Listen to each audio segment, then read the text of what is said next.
Welcome to the SwimSwam podcast. I'm your host, Coleman Hodges. Joining me today, we've got a very special guest. She is pretty fresh off of setting a new Cal record in the 100 breast, 58.93.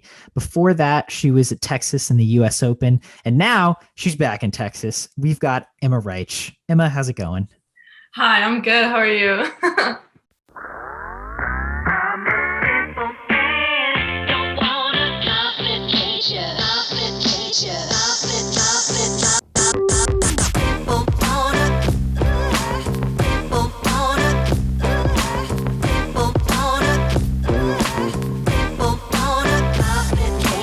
Doing well. Excited to sit down and talk with you because I've seen you in Texas a few times now. You were at the ASC practice where I did practice some pancakes. You were at US Open when I was there. We never got a chance to chat a little bit, so I'm excited. So let's start with that Cal record, 58.93. You had two best times that day in the 100 and 200 breast, coming off of the US Open, I think 2 weeks prior to that. Tell me about the travel, the turnaround, and what went well for you at that dual meet. Yeah, so it was definitely really unexpected. I think US Open was the week prior, and we actually had another Stanford dual meet when I was gone. And so coming off of US Open, I was really tired when I got to Cal. I don't really know. Coming home was really nice, and just seeing how my team did at Stanford the week when I was gone really got the ball rolling for me. And when we came to Stanford that weekend, it was like really cold. It was a really long line of events. And so honestly, I think it was just the momentum that like the team created that kind of spiraled into me going like a best time in the 100. I kind of just got on the blocks. All the Stanford people know all the Cal people know all the Stanford people. So we were like in good company, everything. Spirits were high. Like it was just really fun to be there. And I don't know. I don't honestly remember anything about swimming the 100, which probably is a good thing. But yeah, I touched the wall and I looked up and I just saw Terry and Danny and my team like going nuts. Like seeing the guys behind there was really cool because we don't really train with them. And I look up on the scoreboard, yeah, and I was like 58.93, and I was like, oh shoot, like this is pretty cool. And so yeah, I had 200 later that day, and I was feeling really good. I was next to Ali Rab, and I didn't see her for the entire race until the last 50, and then she kind of just shot right past me, and I was like, okay, I'll just stay back here. Yeah, 207 low, really happy with that. It chops off another second off my best time. It was honestly just more fun than anything. I mean, we had a really hard week of training the week prior. Actually, this entire semester, we've been going really ham. We didn't really rest at all. So coming into that meet, I was like really surprised that most of us were swimming that well because we were so tired and beaten down. But that was definitely a positive. Yeah, I mean, that seems pretty cool. And it also, I mean, I'm guessing just to, like you said, be in good company, be racing again. It seems like that would get the spirits up for sure. Yeah, like all of us in the locker room and on the bus ride over, just like playing music, jamming really loud, cracking jokes, like how we normally do, honestly. We're a really like fun team. We're never like super serious about that kind of stuff. And so, I mean, even if we didn't swim well, it would have been a really fun time anyway. And I saw like Stanford had a good time, or I hope they had a good time. It was fun hanging out with them and racing against them and seeing the men kind of like shoot off really good times. I know like Reese Whitley went like incredible times. Seeing that too was really, really cool just to see that, you know, quarantine like really sucks and COVID for everyone, and seeing SEC schools have like dual meets and stuff has been like pretty hard because the Pac-12 has been so tight and like with all the rules and stuff. So it was just really, really awesome to see other people going best times as well. Agreed. From a fan's perspective, it was also super fun for us to get to see y'all have some opportunities to race. So let's take it back a little bit to US Open. Tell me about your experience there, and also, you know, why did you end up going to the San Antonio? Why did you end up going to US Open? Why did you end up going to the San Antonio US Open? Yeah, a lot of people have asked me that. So I wanted to go to US Open just because it was a really good long course racing opportunity, and heading up to kind of, I guess, another Olympic year or the continuation of the Olympic year because of COVID. It was important for me to just kind of get a really good time out there, and just put like my foot in the door in the selection process for Tokyo. So that was kind of the reasoning behind me going to US Open. And I originally wanted to go to the Irvine one, just because it was closer. I have quite a few like teammate families down there that I could have stayed with, so that would have been easy. But then when I tried to sign up, it was completely capped, and so that was kind of an issue. And then the next best option was San Antonio, and thankfully my family lives in Austin, and so stayed with my mom in a hotel down there for one night, and um, did US Open. US Open was a lot different than I thought it was going to be. Definitely like splitting up the women and the men was pretty weird. I know I trained with a lot of the guys over the summer, just at Austin Swim Club, not so much the girls. I still know them, but I'm not as close with them as the guys. So it was a little bit weird seeing them like coming after us. But it was really, really nice just to say hi again and wish them good luck, and seeing how like things are going, and talked a little bit with some of the Texas girls. Obviously had a really awesome racing opportunity against them. And it was just really fun to race again and just be in that kind of high pressure environment, or as like intense of an environment as we could create. And it was good. And it was nice being at home for a day as well. Yeah, I knew you were in Austin for the summer. I didn't realize your parents lived here. So anytime you get to see your folks is pretty cool. Yeah. What did you think of the racing itself? So I think my first race was the 2IM. Not my best race. I won't lie. Not a terrible time, but looking back on that video, I'm like, oh my God, what was I doing? And I've been working so hard on getting that back to breast transition down, and then I didn't even do it in the race. I don't know what I was doing.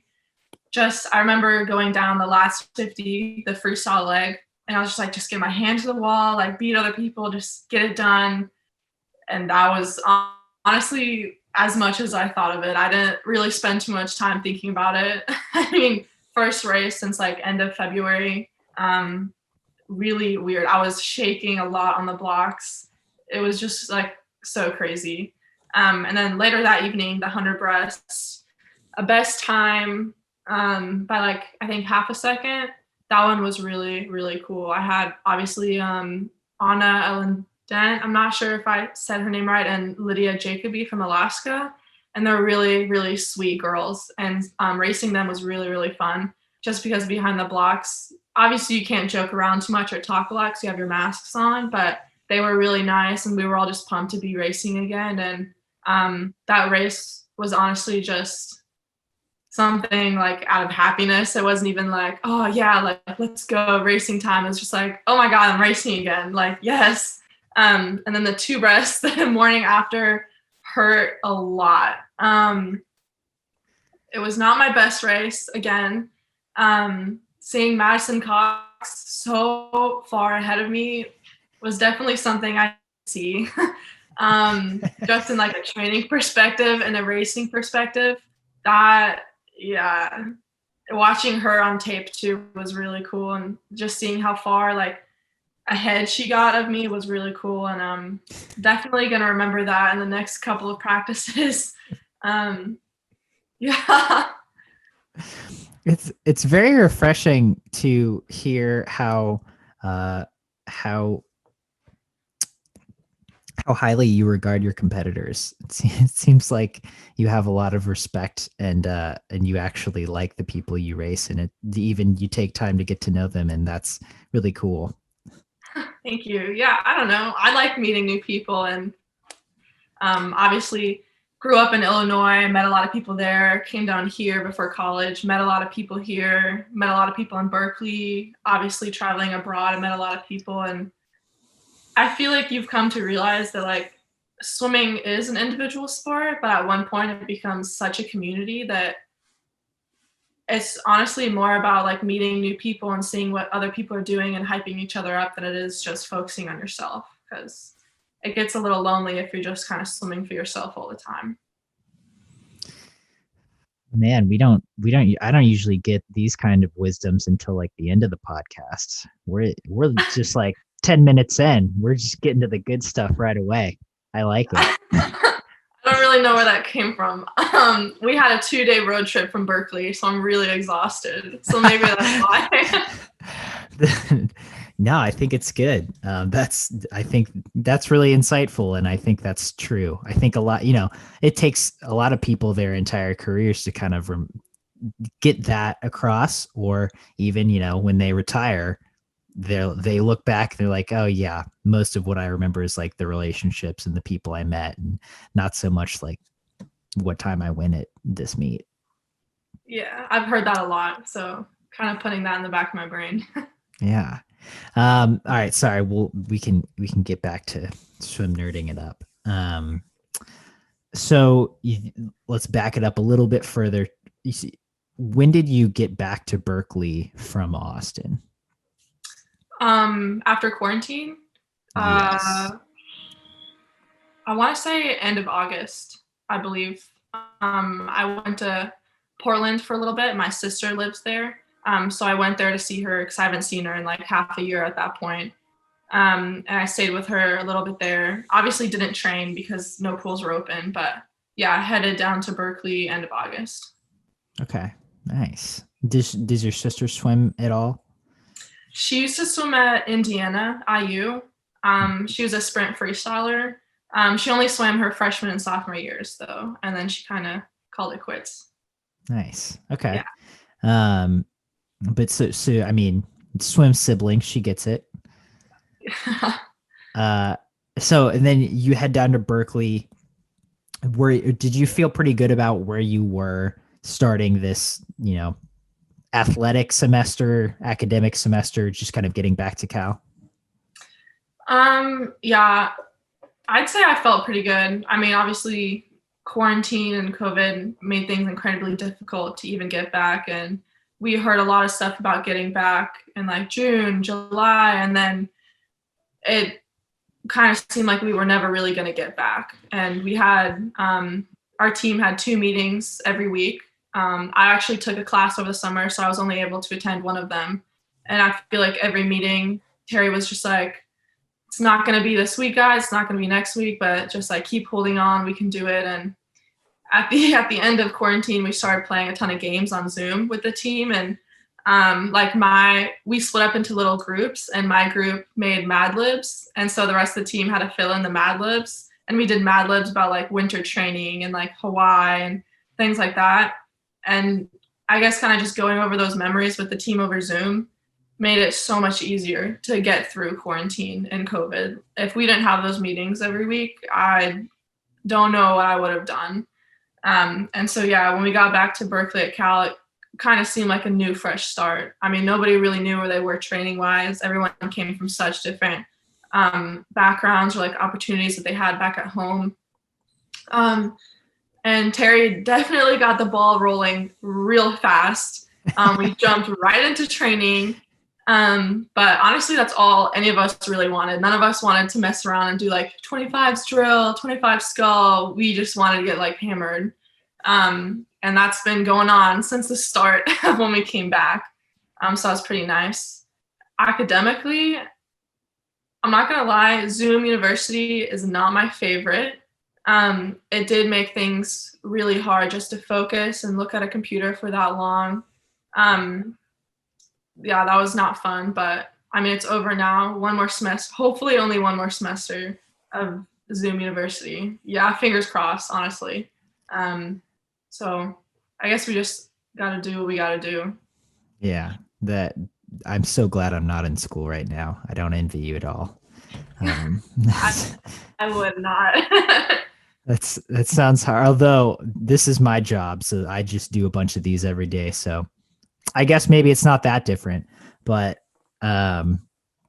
So it sounds like it was good to be back at Cal, which is really cool.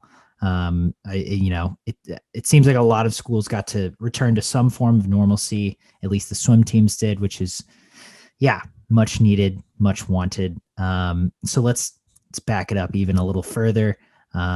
Just tell me about your situation from March until that late August period. Obviously, you were in Austin for part of it, but from NC's getting canceled, what was your life like after that? Yeah, starting off with that terrible day. Yeah, NC's got canceled. All of us were kind of crying in the weight room when we found out, and then we actually all went to swim a couple minutes later. So that was kind of funny to me. But You guys yeah, swam after that?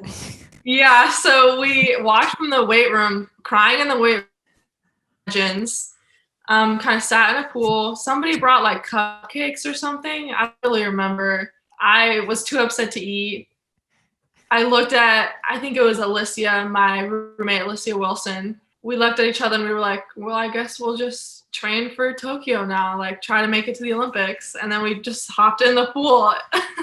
And then other people followed suit and we just had a nice little training session. The seniors went into the hot tub and just chilled in the hot tub.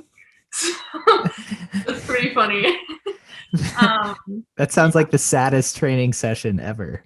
It was not fun. I remember coming home after that and my other teammate, Elise Garcia, that I live with, she opened the door and she was just like, how do you feel? And I was like, I don't know. And anyway, moving on from that. So I was under the impression that the Olympics were still going to happen and obviously trying to make the Croatian team for that. So honestly, that was kind of like my next switch. It was from NC's switching on to long course gear and just trying to make the team in that aspect. Yeah. So can you explain that process of making the Croatian team? Oof. So pretty complicated, huh? It's pretty complicated. The Croatian team has, I think, 3 guys that have qualified, but no girls. And so I'm trying to be the girl on that team. Got to make the A cut, or be the girl with the highest amount of FINA points in a long course event at a FINA sanctioned meet, which is a little weird. Yeah, so that's kind of how that's going. Honestly, it might have changed from now, but I'm just trying to focus on getting that A cut because I think that would be the best shot. Which is what? 1070 for the 100 breast long course. Okay. Yeah, so gotcha. I got a little bit more to chop off of that one, but you're gonna do what I gotta do. So yeah. So yeah, a couple of us stayed actually back in Berkeley to train for long course. It was kind of like me, Isabel Ivy, Katie, Abby Whitesole, and then I think a week and a half later, the pool completely shut down, and so we just all went home. And so I came here to Austin.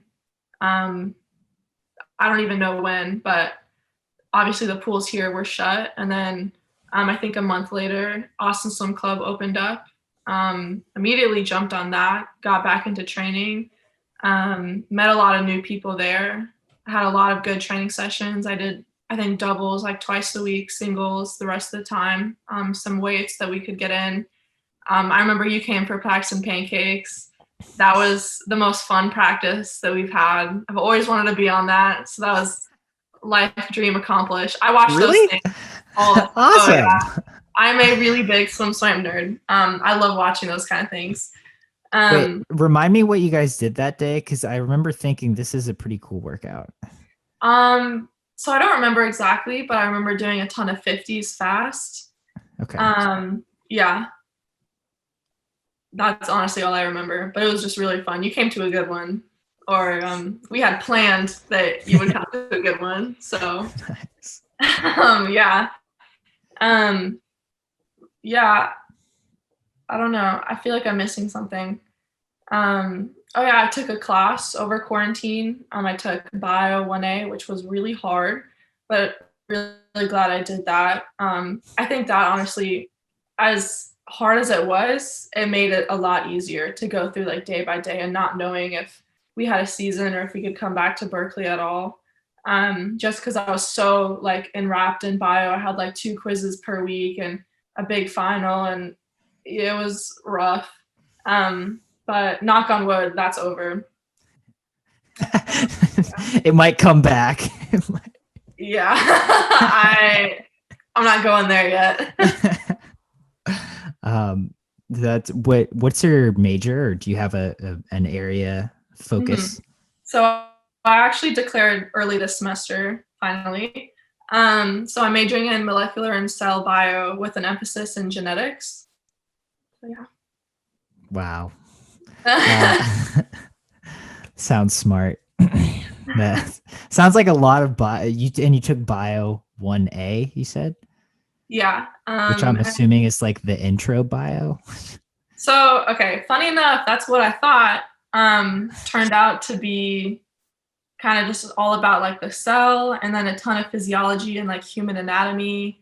Kind of felt like I was in med school for a hot second there.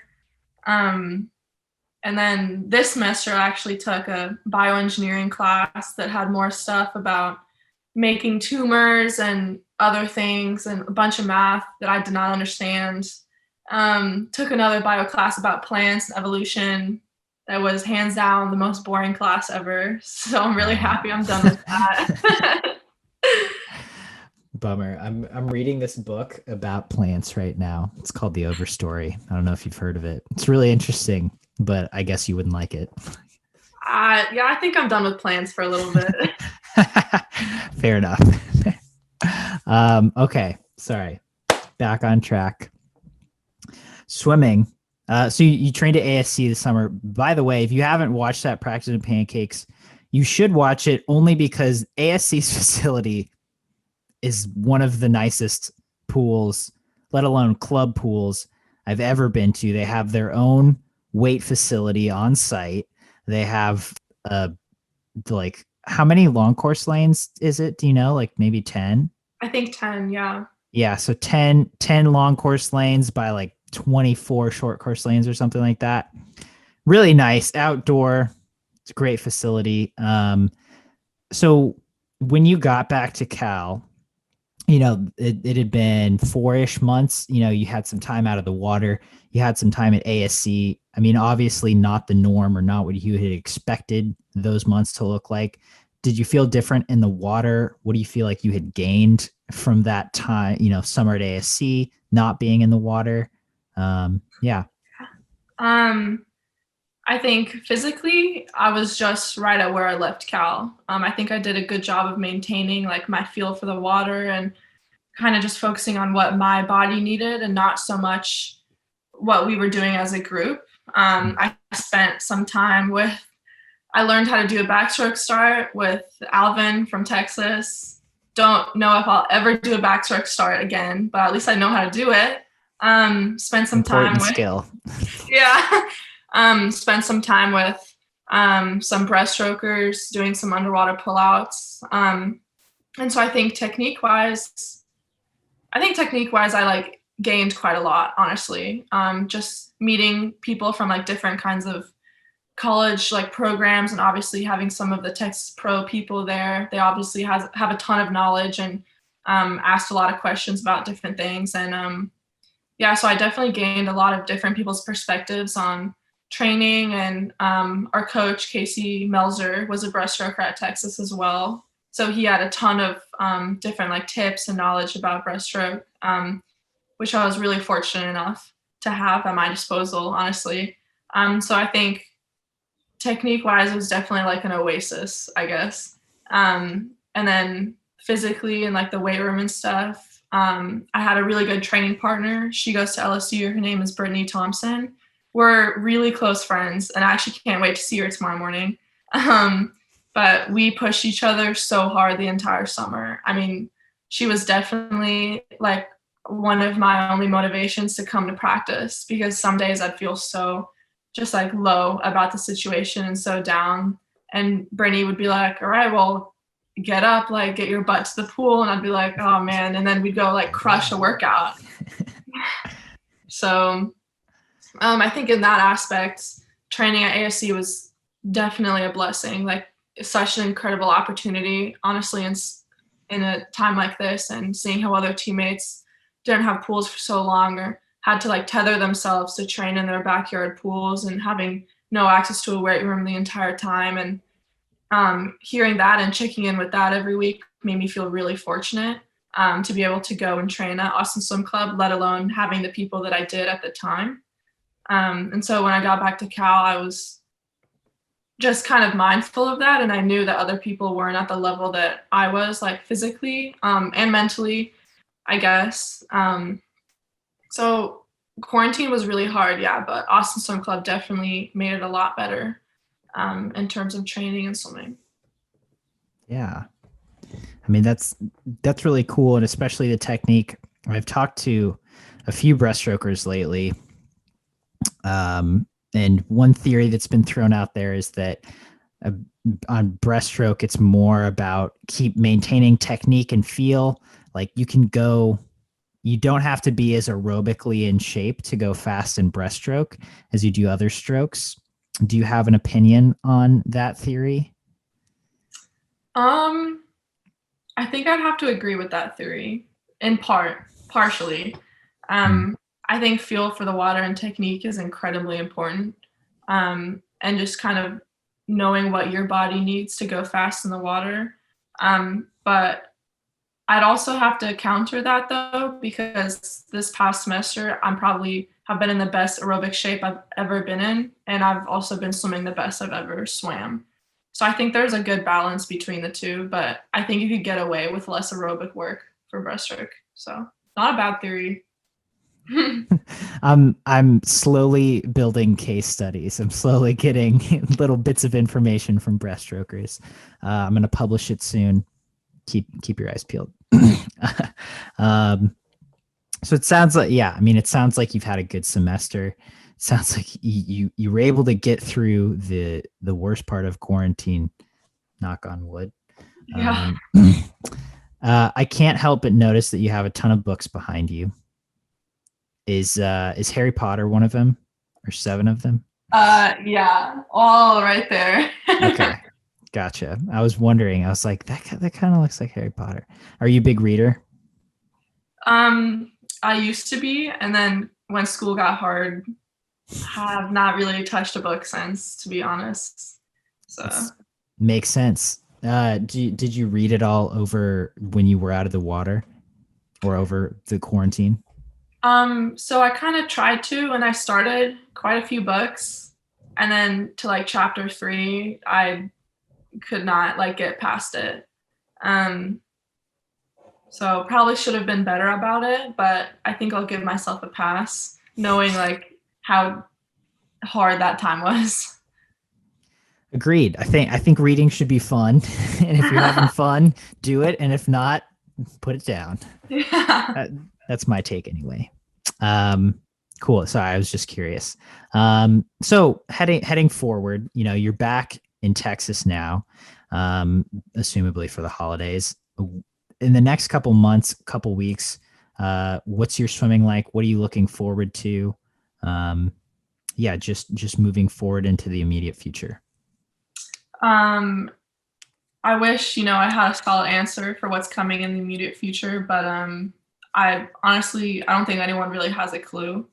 Pac-12 still seems like a question mark. NCAA seems like a question mark. Honestly, I think something that's really helped me is just kind of our team mantra of going with the flow and just rolling with the punches, and taking it day by day and just getting through practice. And I think Terry's done a really good job of just keeping things positive and like keeping things rolling and having fun with us, but also making sure that we're working really hard. And so as for the future and the immediate like next step, I really have no idea. I mean, if Pac-12s and NCAAs do get canceled, then I'm just going to have to do what I did last time and just flip the switch onto long course. And I'm sure the rest of my team feels the same way. obviously we're all hoping that we're going to have a Pac-12s. I mean, we're training like there is a Pac-12s. We're training like there is an NCAAs. But hopefully we'll do an intra squad. One of my teammates, Allie Harrison, and I actually had asked Terry if we could do like a blue versus gold and then have a big prize at the end just to simulate some kind of meet. And of course, Terry was like 10 steps ahead of us and had already planned a bunch of fun stuff. So I can't wait to do that when I get back. That's as much as an answer as I got right now. Yeah, totally fair. And that's a great answer. I would love to see a blue versus gold Cal meet, just for the record, in case you're interested. It's I was wrapping this up, but I forgot one topic I wanted to ask you about, which is the Croatian national team. You competed at World Championships in 2019. I'm a little fuzzy on your international background, but aside from that, but tell me about, representing Croatia internationally. Yeah, so representing Croatia only really happened the year of like 2018, 2019. I had always thought of it prior to. My family's Croatian. My parents came here when they were around 30. My dad got his PhD in America, so that was kind of like the turning point for them. And we visit Croatia a lot when I was a kid, and still now, honestly. And our entire family lives there, and we have this awesome apartment by the beach, and like my favorite place ever. Brag about it. Yeah, I can't wait to go back. So representing Croatia has always kind of been on my mind. And my sister thought about it, but she never really, we didn't really know how to go about the process. I mean, it's not something you do just like on a whim. And so I think it was after my freshman year NCAAs, we had a special guest come to practice, and it was Duja Draganja. He's a Olympic swimmer from Croatia, sprint freestyler, went to Cal. And we talked a little bit, and he was like, I think you should really do this. It's a great opportunity. Like, obviously you have a ton of Croatian background, and I think it would be really good. And he set me up with a club team in Zagreb, the capital of Croatia. And so that summer, after I kind of met him, I, emailed FINA, got that kind of sport nationality changed. Everything went smoothly, and I went to go train with that team in the capital. And I had a lot of fun. The facilities we trained at were amazing. There was this one pool that one of my coaches there told me that Natalie Coughlin swam and almost broke the 100-back world record. And it's an outdoor facility in the middle of kind of downtown Zagreb, and it was just amazing to swim there. And I met so many cool people, and I met not only Croatian national swimmers, but people who swim for Bosnia. And I met a friend who swims for Jordan as well. I think he attends University of Florida now. And just training there, obviously going from somewhere like Cal, where we do a lot of like, I wouldn't really say a sprint program, but we do a lot of different things. Switching to like European kind of style training was definitely a little bit of a switch. I was never much of like a really long distance swimmer who could really grind for 2 hours. I'm more of like a less is better kind of swimmer. But my coaches in Croatia, I think kind of knew. They knew Cal. They had like background with training people from Cal, actually, because Duja came there. And it was just really fun to be in that environment and to meet new people, like I said, and forming those relationships was what like really carried me through. And that's probably why I made the 2019 Worlds team.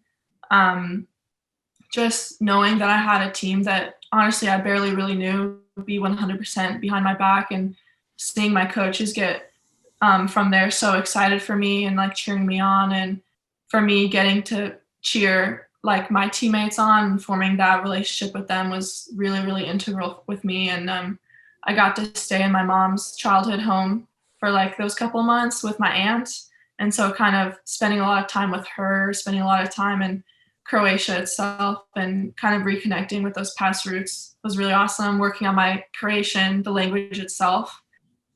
And yeah, I think honestly that was a turning point in like my swimming career, and knowing that I was able to do something like that, and just kind of seizing the moment and taking the opportunity for what it's worth. And I think coming back to Cal after Croatia, I had so much more just like different ways of thinking about things, and knowing that I had so many friends back in Croatia that were still keeping up with my results is just like indescribable, honestly.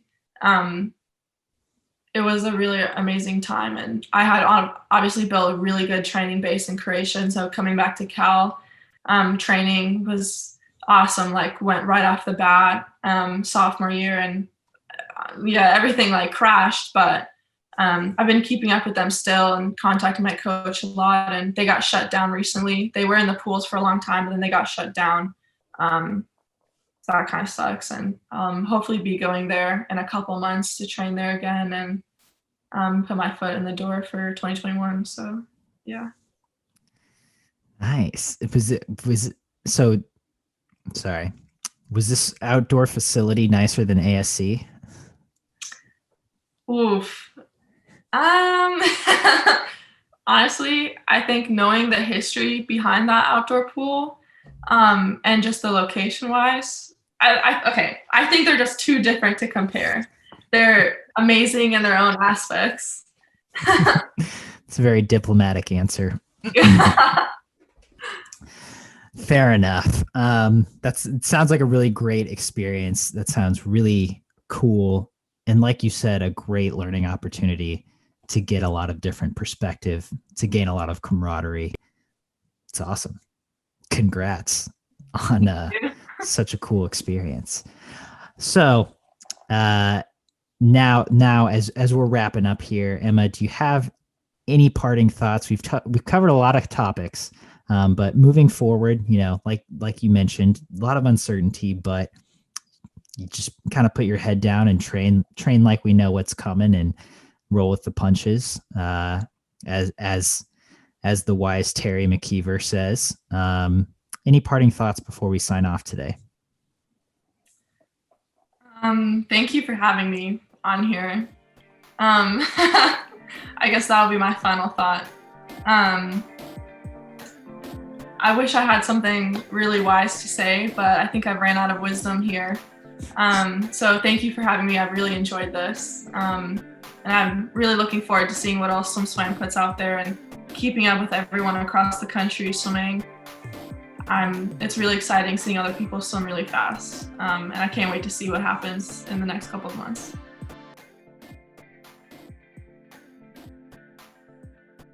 You've been listening to the SwimSwam podcast. Stay tuned for new episodes every week. You can take SwimSwam podcast on the go by subscribing on your favorite podcast platform. Look for links in the description below, and be sure to subscribe to our YouTube channel for more videos as well.